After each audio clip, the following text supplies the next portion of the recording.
If I wanted to, the way it states, I could sue them for 100% of that song. Okay. Because the way they stated, here is your song you wrote, Jenny, and we will be back to take care of you and pay you when we get a record contract. That was before they even had a record contract. Okay.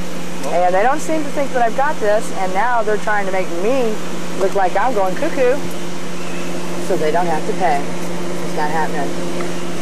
get a hold of Regal, I guess, first thing. Be back in the morning. Oh, definitely. I'm calling Dave Aaron at home right now. Okay. Let him know I will be in tomorrow to discuss this matter. Okay. Good luck. Thank you.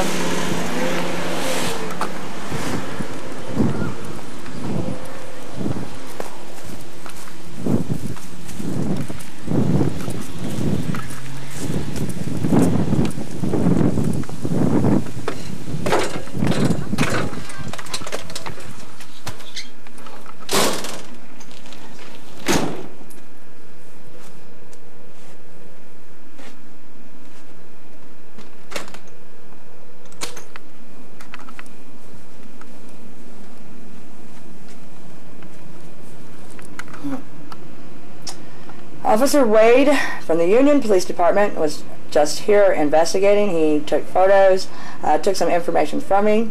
I gave him information on my nephew Don Wingerter, my sister Val Jean Wingerter, stating, and also information on Slash from from Guns N' Roses, ex-guitarist from Guns N' Roses. I had a confrontation with Slash Friday evening at the American Theater after the Alice Cooper show. He threatened to kill me if I tried to contact him again. His girlfriend Dee Dee threatened to kill me if I tried to contact him again. And he also made the statement that my sister Jean Wingerter contacted him asking him to testify in court against me, stating that I am psychotic over the song Welcome to the Jungle, which I wrote. I have physical evidence and proof that I wrote that song, and actually William Bailey, aka Axl Rose, was contracted by me in 1981 on the lyrics. Therefore, I rightfully should, but don't at this time, because Guns N' Roses are thieves. I should own rights to the lyrics of that song. They owe me 10% of that song. They have failed to pay me. I intend to sue them in a court of law. My lawyer's name is Daniel J. Briegel of Union, Missouri. He is on standby at this time for them to contact me and pay me. Obviously, they are reluctant to pay me. I do believe that these gunshots are a result of the Guns N' Roses scenario.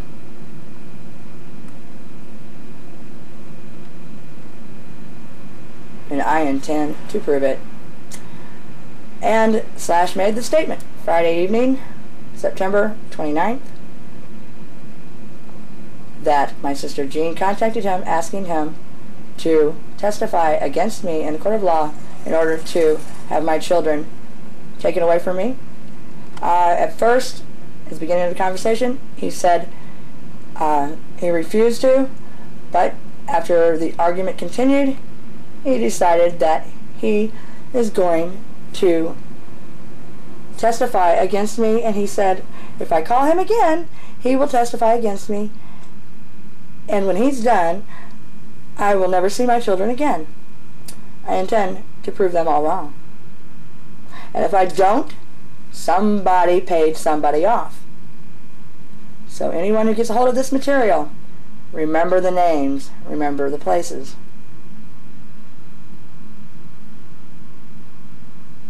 And Forrester and Felicity, if that would ever happen, make sure you take care of it, guys, when you turn 18.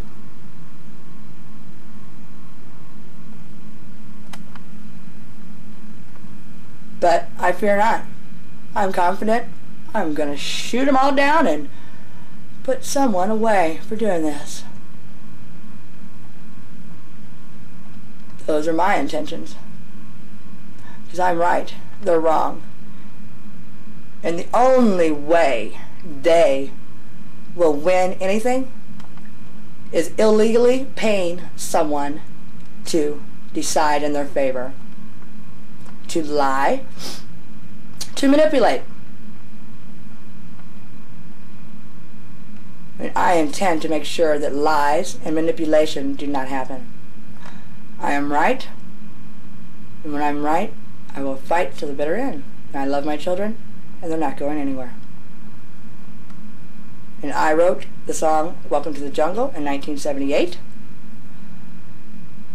I contracted with Axl Rose in 1981, witnessed by Jeff Isabel, aka ex-gunner Izzy Stradlin.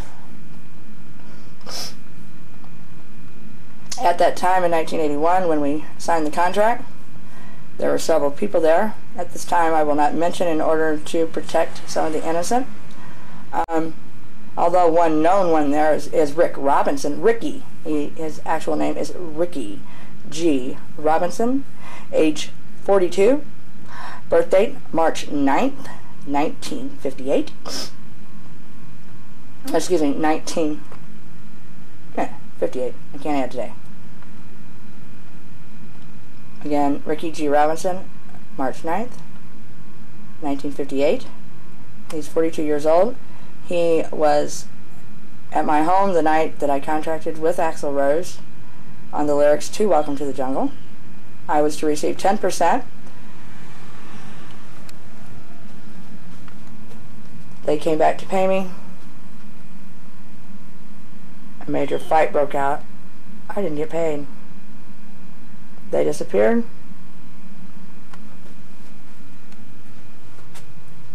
My ex-fiance dislocated my elbow on October the 7th, 1989 at Katie Frew, which is / Saul Hudson, cousin. At that time, Katie Frew was married to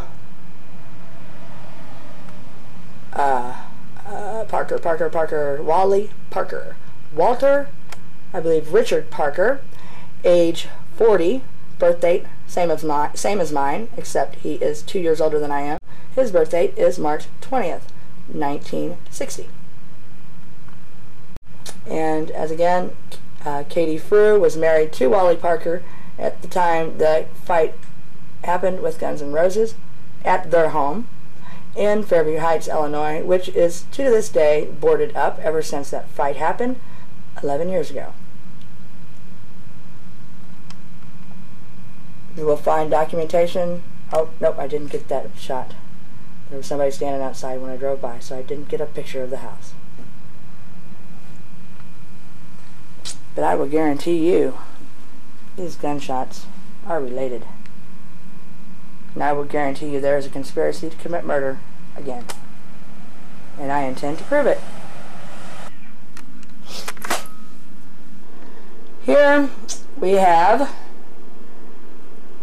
BBs that were found in my vacuum cleaner that Don Wingerter apparently vacuumed up sometime Friday while I was working out in the yard after the shooting occurred. And there's a piece of plastic that was shot across the room. It was shot off of the mini blind on the west side window and landed almost on the east side window with a BB next to it. The BB and the piece of plastic were left on the floor, but apparently Don Wingerter had vacuumed BBs up from the area of entry on the west window. I found these BBs.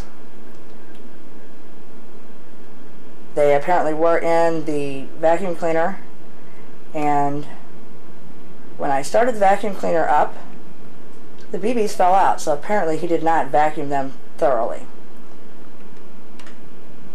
when he tried to clean up after the shooter.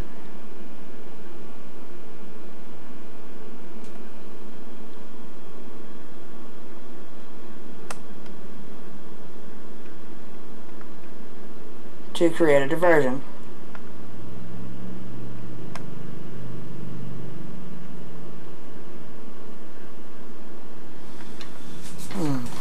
And Officer Wade left these behind.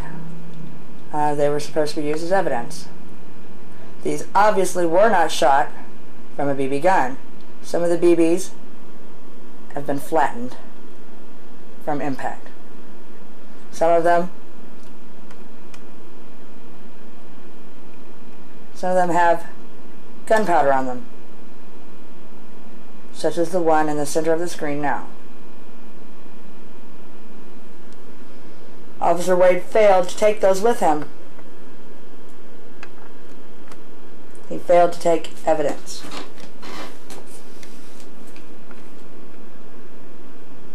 A flaw in the investigation already. Here is a test BB shot from my son's BB gun.